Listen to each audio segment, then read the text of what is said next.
누가복음 15장 1절로 7절 말씀을 제가 봉독해 올리겠습니다. 모든 세리와 죄인들이 말씀을 들으러 가까이 나아오니 바리새인과 서기관들이 수군거려 이르되 이 사람이 죄인을 영접하고 음식을 같이 먹는다 하더라. 예수께서 그들에게 이 비유로 말씀하시되 너희 중에 어떤 사람이 양 100마리가 있는데 그 중에 하나를 잃으면 99마리를 들에 두고 그 잃은 것을 찾아내기까지 찾아다니며 아니하겠느냐. 또 찾아낸즉 즐거워 어깨에 메고 집에 와서 그 벗과 이웃을 불러 모으고 말하되 나와 함께 즐기자.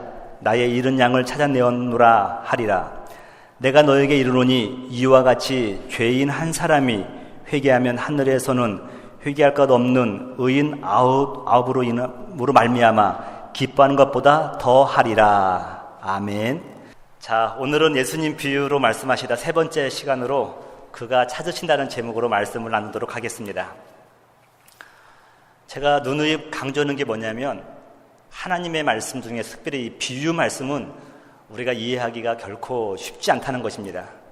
그 이유는 뭐냐면요, 두 가지가 있어요. 예수님 말씀에 의하면 창세 전부터 숨겨졌던 하나님의 비밀이 담겨져 있기 때문에 그래요. 다른 하나는 뭐냐면요, 예수님을 믿고 따르는 제자들에게는 그 말씀을 이해하도록 허락이 되었는데 허다한 무리들에게는 그 비유의 말씀이 이해되도록 허락되지 않았다고 예수님께서는 말씀하셨습니다. 사실 그래서 이 점이 궁금한 겁니다. 제가 주님 만나면 한번 묻고 싶은 게 있어요. 이 비유가 쉽고 모두가 이해할 수 있으면 더 많은 사람들이 예수님을 따르고 믿을 수 있지 않겠느냐. 근데 왜 제자들에게는 허락되었는데 수많은 무리들에게는 허락되지 않으셨는가? 물론 선택교리를 통하여서 이해할 수 있습니다만 그래도 궁금한 거는 궁금한 겁니다.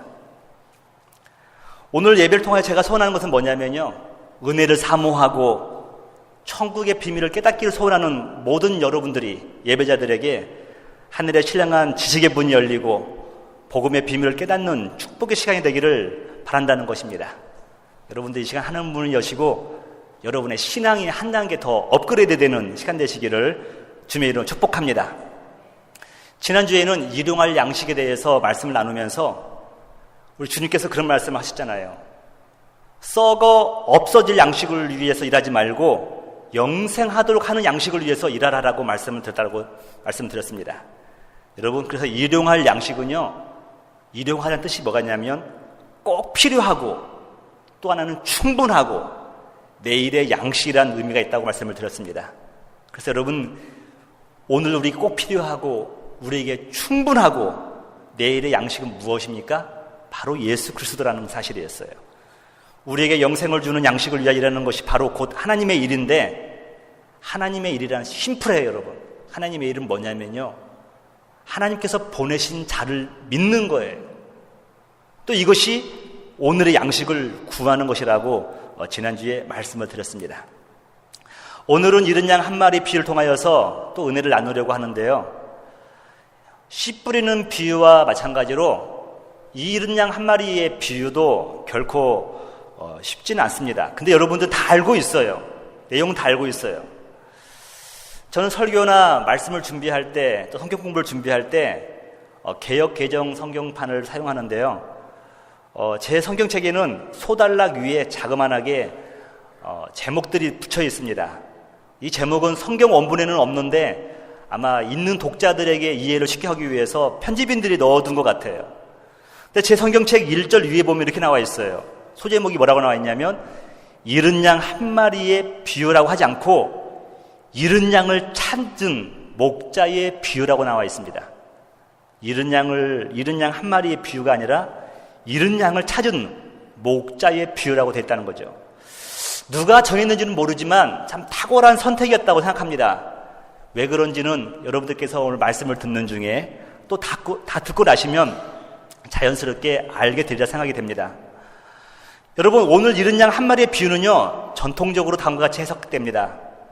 양 100마리를 가지신 분은 바로 하나님이시죠. 그리고 잃어버린 양 한 마리는요, 죄인입니다.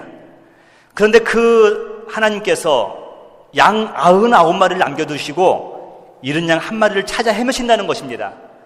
그리고 끝내 찾으시고 돌아와 너무도 기쁜 나머지 친구들을 불러 모으시고 잔치를 한다는 사실입니다. 그래서 결론적으로 어떻게 해석하냐면요, 죄인 한 사람이 회개하고 돌아오면 하늘에서 회개할 것이 없는 의인 99으로 말미암아 그보다 더 크게 기뻐한다고 이 비유를 마치고 있습니다. 참 은혜로운 해석이며 전혀 무리가 없다고 생각합니다. 하나님의 사랑과 긍휼하심을 너무도 잘 표현한 비유이며 해석입니다. 사실 오늘 본문의 비유는요, 오늘을 살아가고 있는 현대인들과 경제 논리에 젖어 있는 저와 여러분들에게는 잘 이해가지 않는 부분도 없지 않아 있는 것 같습니다.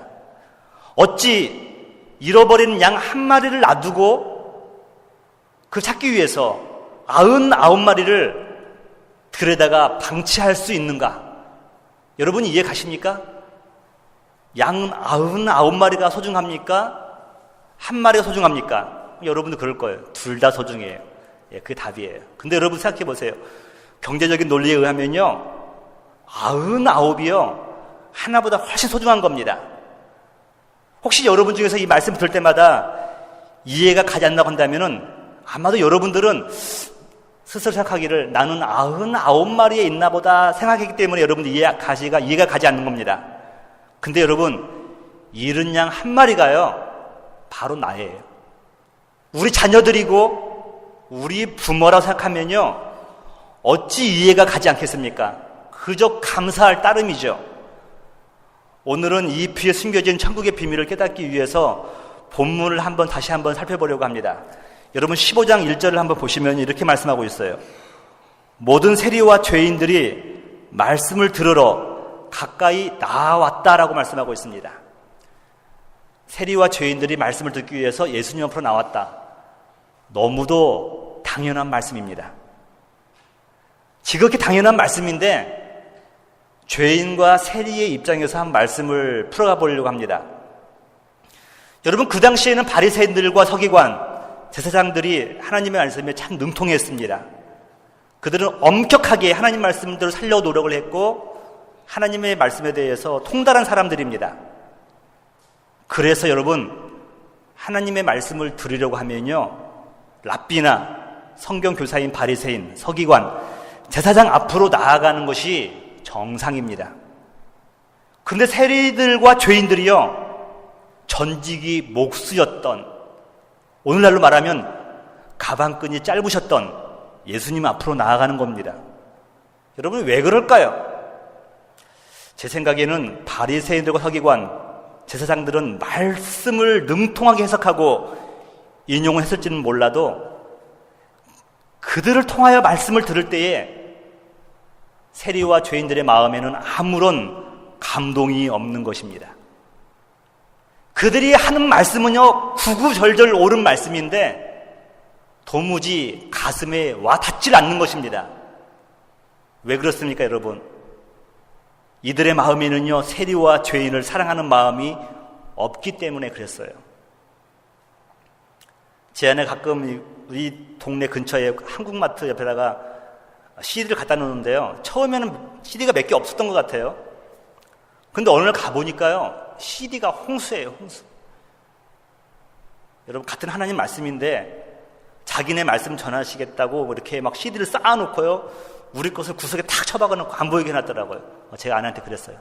여보, 우리 건 빼자. 우리 거 없어도 너무 많다 하면서도 한편으로는 말씀이 많으니까 좋겠다 싶기도 하지만요, 그 말씀을 가져가시는 분, 제가 이렇게 눈에 보니까 최소한 장로님 아니면 권사님들만 가져가시더라고요. 아주 이게 목적이 뭔가 제가 나름대로 생각하면서 좀 이렇게 저희 교육권 뺐습니다. 여러분, 영혼을 사랑하면서 안타까워하고 그들을 위하고 용기와 권면을 주기 위해서 기도하는 마음으로 준비하며 전하는 말씀과 또 그걸 듣는 성도들, 어찌 은혜가 안 될 수가 있겠습니까? 어떻게 성령께서 역사하시면 어떤 설교를 들어도 은혜가 될 수 있죠. 근데 여러분, 부모가 따뜻한 밥을 지어서 자녀에게 줄 때요, 거기는요, 반찬과 상관없이 사랑과 정성이 있는 것처럼 따뜻함을 느낄 수 있지 않습니까? 저는 오늘도 이런 마음으로 말씀을 준비했는데 여러분들에게 어떻게 와닿는지 모르겠어요. 바리새인들과 서기관들은요, 자신들 앞으로 나오는 세리와 죄인들 향하여 오히려 거룩한 하나님의 말씀을 인용하면서 정죄하고 말씀을 이용하여 자신들이 하고 싶은 이야기를 합니다. 이들은 하나님의 정의를 이용하여 세리와 죄인들을 멸시하고 함께 먹지도 어울리지도 않습니다. 그들은 죄인들과 세리들과 다르게 산다는 것에 대해서 감사하는 사람들이었습니다. 누가복음 18장 11절에 보니까요, 바리새인은 서서 따로 기도하여 이르되 하나님이여 나는 다른 사람들 곧 토색 불이 간음하는 자들과 같지 아니하고 이 세리와 같지 아니함을 감사하나이다. 여러분, 그들의 말씀을 들으면 들을수록 세리와 죄인들은요, 하나님이 무서운 분으로 여겨지며 나라는 죄인은 아무런 희망이 없는 존재로 여기게 되더라는 것입니다. 그러니 그들 앞으로 나아갈 수가 없는 것이에요. 여러분, 하지만 예수님은 어떻습니까? 우리 예수님은 스스로 말씀하시기를 나는 죄인들의 친구다라고 말씀하셔요. 나는 죄인들을 찾으러 오셨다고 말씀하고 계십니다. 예수님의 말씀을 들여다보면 그분이 오셔서 누구와 어울렸는지를 알 수가 있습니다. 바리새인들과 율법교사들을 향하여 말씀하시면서 다음과 같은 예를 드십니다. 너희들이 말하기를 인자는 와서 먹고 마시매 너희 말이 보라 먹기를 탐하고 포도주를 즐기는 사람이요 세리와 죄인의 친구로다 하니. 여러분, 예수님은요, 당신이 하신 말씀과 동일한 삶을 사셨다는 거예요. 세리와 죄인들이 예수님의 삶을 되돌아보니까요, 저분은 진실된 사람이시구나. 저분은 나를 정죄하지 아니하고 오히려 나를 이해하시는구나. 그래서 그분의 말씀을 듣노라면요, 자신도 모르게 어느새 눈물이 주르르 흐르는 겁니다. 종교인들은 죄인이라고 반겨주지도 않고 멸시하고 정죄하는데 예수님은 도리어 친구로 맞아주시는 것입니다. 여러분, 누군가 나를 이해한다. 저는 여러분들이 저에게 뭐 밥 한 끼 사주시고도 감사해요. 감사한데 이런 거 있잖아요. 목사님, 제가 목사님을 이해해요. 그러면요, 막 날아갈 것까지 기뻐요, 여러분. 누군가 나를 이해한다는 것은요, 기쁜 겁니다, 여러분. 소망이 생기는 거예요. 세리와 죄인들 향해서 예수님께 정죄하지 않으시고 나는 너희들을 이해한다. 친구로 맞아주십니다. 그때 그들의 마음 가운데는요, 나도 다시 시작할 수 있다고 하는 희망이 솟아오르기 시작하는 거예요.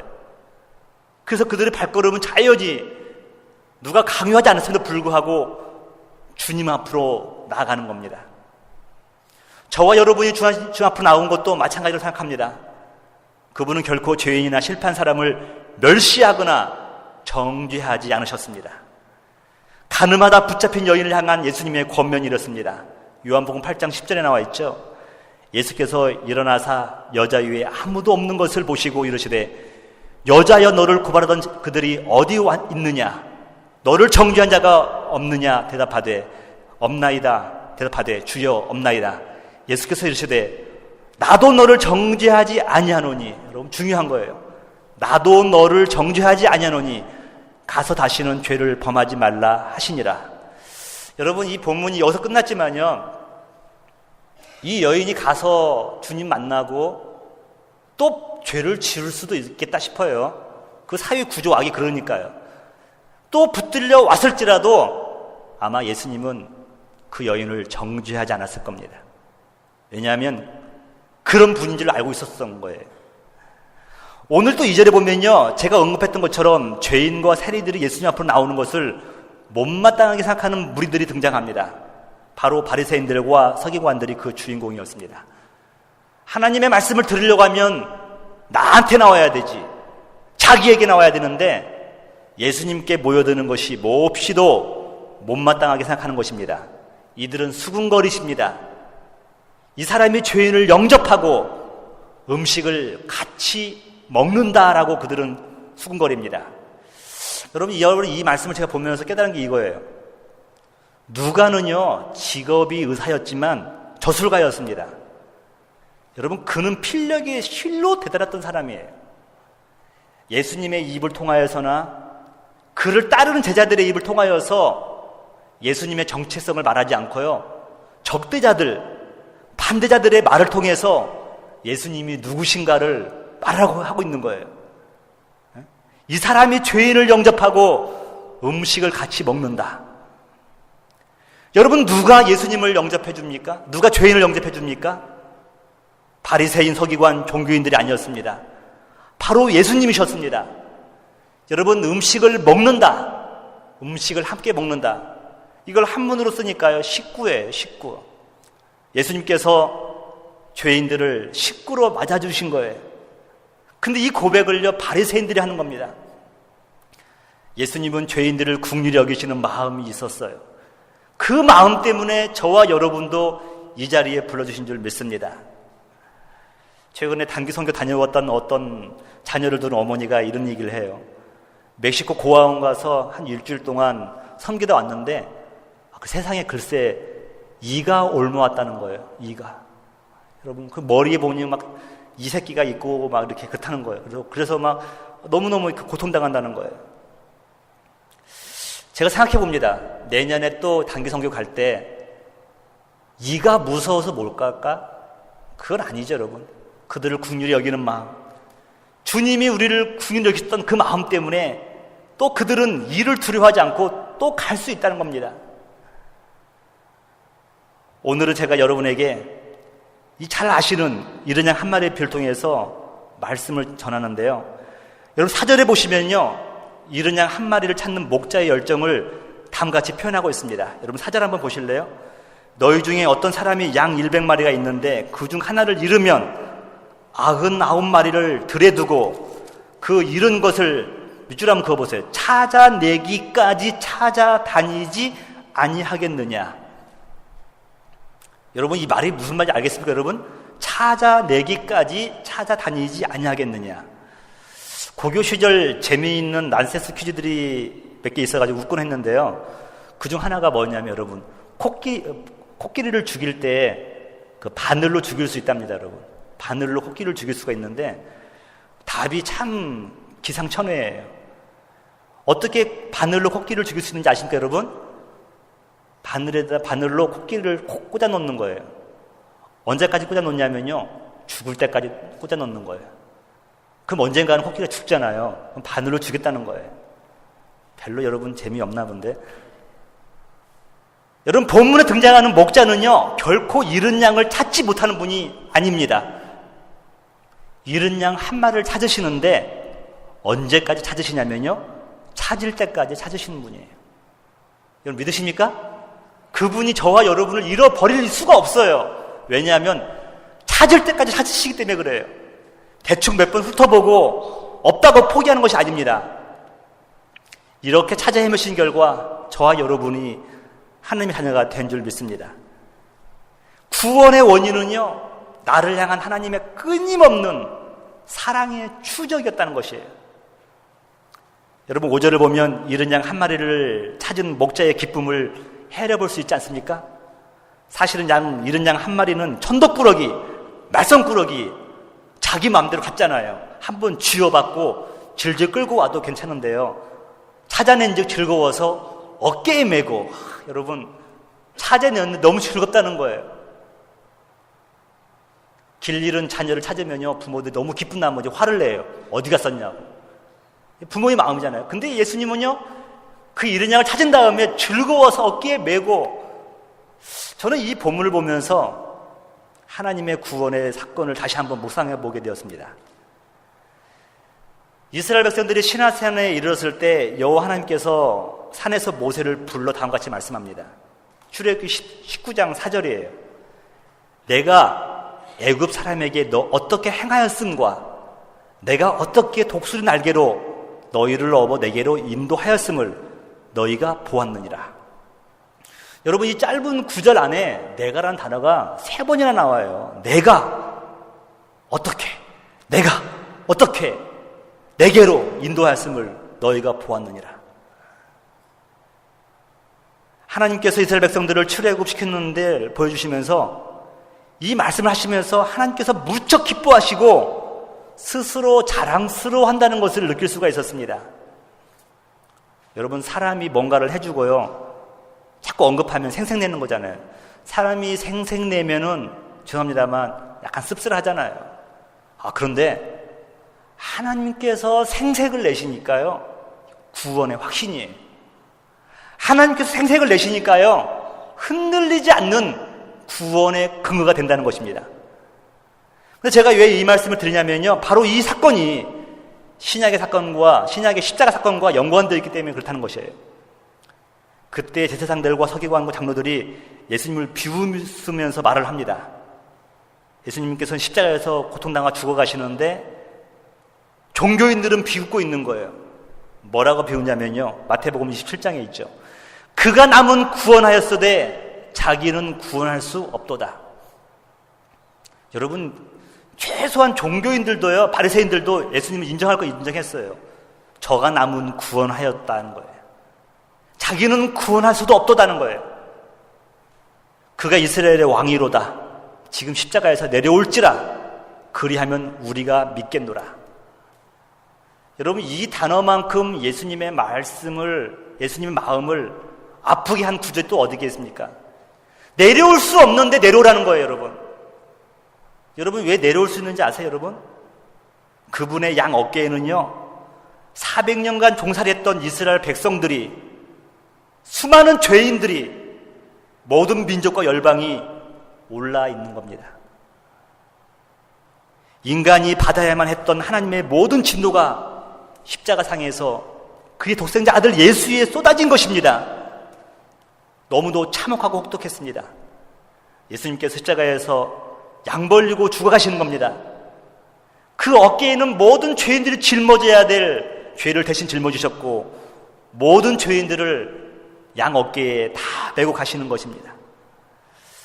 여러분, 전에는 십자가만 생각하면요, 뭔가 좀 미안하고 죄송스럽고 송구스럽고 가슴이 아파왔는데, 오늘 본문을 보니까요, 조금 제가 감정적 힐링을 좀 느낄 수가 있었어요. 그건 뭐냐면요, 찾아낸 즉 즐거워 어깨에 메고. 여러분, 그렇습니다. 우리 예수님은 잃은 양 한 마리, 저와 여러분을 구원하시면서요, 억지로 짊어지신 게 아니에요, 여러분. 기쁨으로 즐거움을 하셨다는 걸 여러분 믿으시기 바랍니다. 그게 저와 여러분 기쁨이 되는 거예요. 그리고 나서 돌아와서 친구들을 불러 모아 잔치를 베풉니다. 나와 함께 즐기자. 나의 잃은 양을 찾았노라 라고 말을 합니다. 그 다음 비유의 결론을 다음과 같이 언급합니다. 7절이 핵심이에요, 여러분. 이와 같이 죄인 한 사람이 회개하면 하늘에서는 회개할 것이 없는 의인 99으로 말미암아 기뻐하는 것보다 더 하리라 하고 말씀하셨습니다. 저는 이 짧은 구절 한 절이요, 우리 기독교 복음의 핵심을 짚어내고 있다고 생각합니다.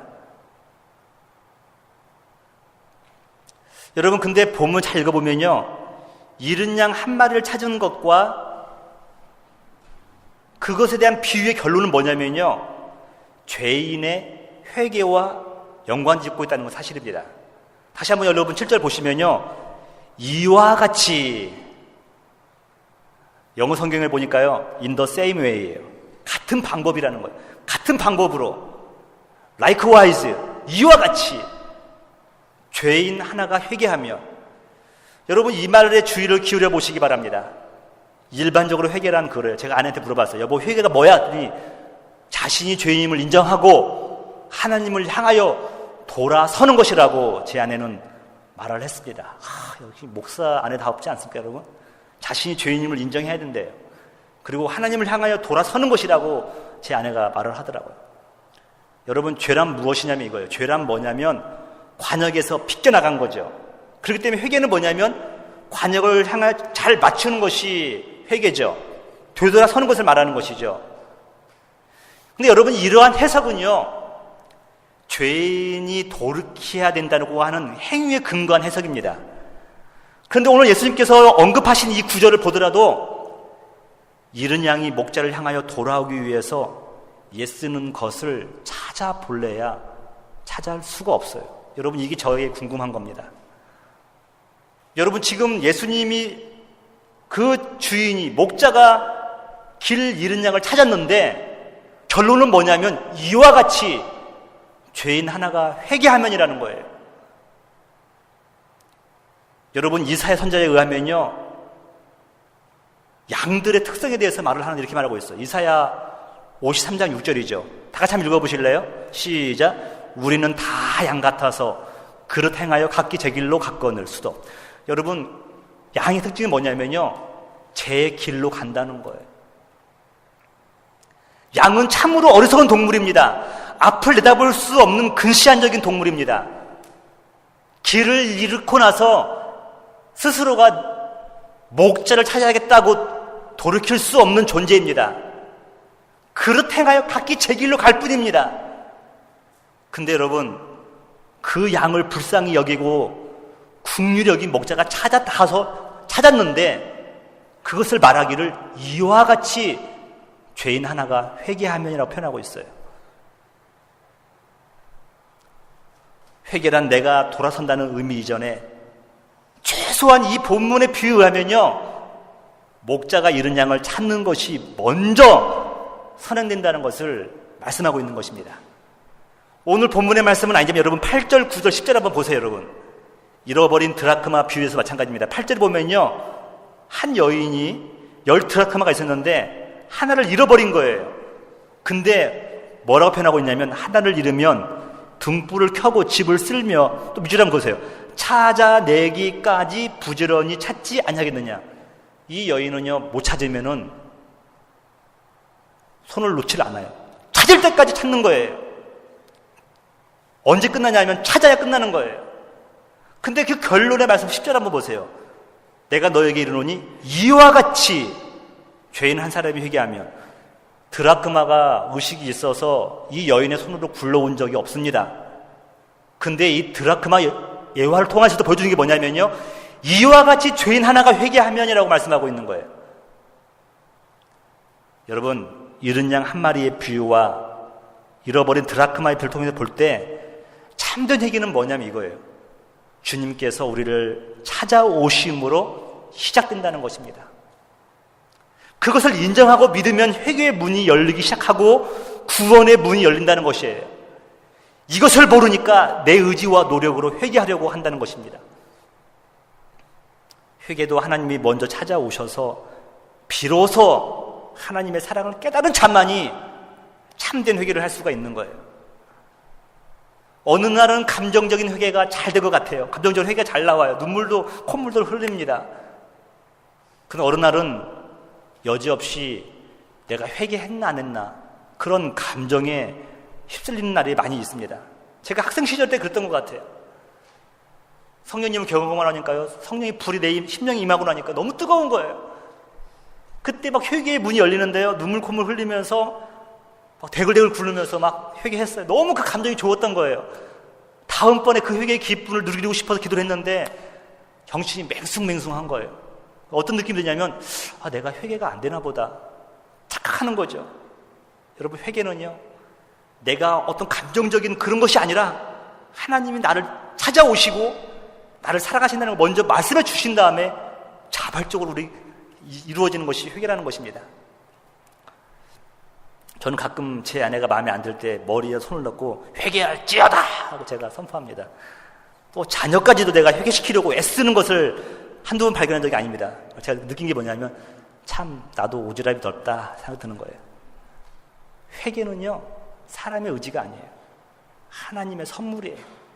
하나님이 먼저 찾아오셔서 그를 품에 안으셨을 때 그것을 회개라고 말씀하고 있는 거예요. 그래서 여러분, 회개는 곧 이게 뭐냐면요, 하나님의 집요한 사랑의 추적의 결과라는 사실이에요. 믿으십니까 여러분? 억지로 하시려고 마세요. 주님을 영접하세요.